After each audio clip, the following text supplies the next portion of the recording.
You can rest assured of your child's excellent performance when you register your child with Janan Schools, Bombo Karule Campus and Kabalagala. Due to their firm educational background, we have the best facilities in both arts and sciences, fully updated to the latest sector standards, right from Senior 1 to Senior 6, in an environment that offers a chance to apply practical skills in all fields. That include a computer lab, introducing our students to the tech world, a well-organized science laboratory, a fully stocked library with all the essential books a student may need, a model farm to equip students with all the basic knowledge in agriculture, plus extra vocational skills. We promote co-curricular activities in sports like badminton, table tennis, basketball, volleyball, chess, and many more other activities. Register your child today at both campuses in Bombo Kalule and Kabalagala campus. For more information, contact us on the numbers below.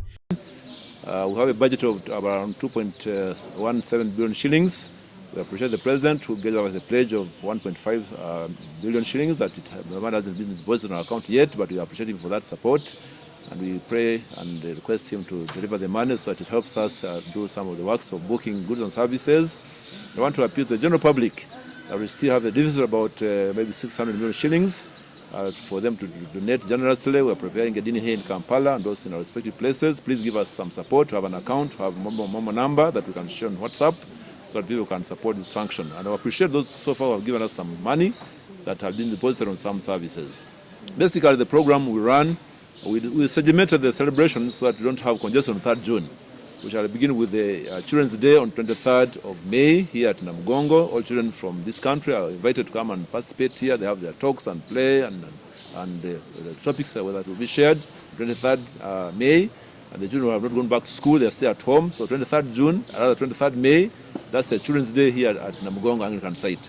Then 24th May will be a day for all the youth in this country. We're calling upon them to come here at Namugongo Anglican site and have their day conferences and talks and play and whatever fun on that day on 24th for the young people in this country.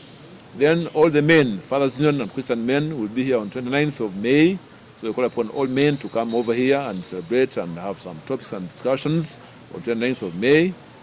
Then on 30th and 31st is Mission and Crusade, Evangelism, preaching the gospel. We are trying people to accept Christ. That will be Mission Days, 30th and 31st. Then 1st of June, that will be the women's event. Christian Women Fellowship and Martyrs Union will be here on 1st of June. So we call upon people, especially the women, to come and celebrate on that their day of 1st June. Of course, then Sunday will be a Sunday for rest and some services, and the pilgrims will have come. And the climax celebration is 3rd June. So we call upon all Ugandans to come and celebrate also on 3rd June. We expect the President as the chief guest. And also the guest preacher is the Archbishop of Nigeria, Anglican Church of Nigeria. Archbishop Henry Ndukuba will be our main preacher on 3rd June. So we call upon all people in this country to come and celebrate with us on these days. The theme is conform the truth of God's word, not the patterns of the world. Extracted from Romans chapter 1 verse 2.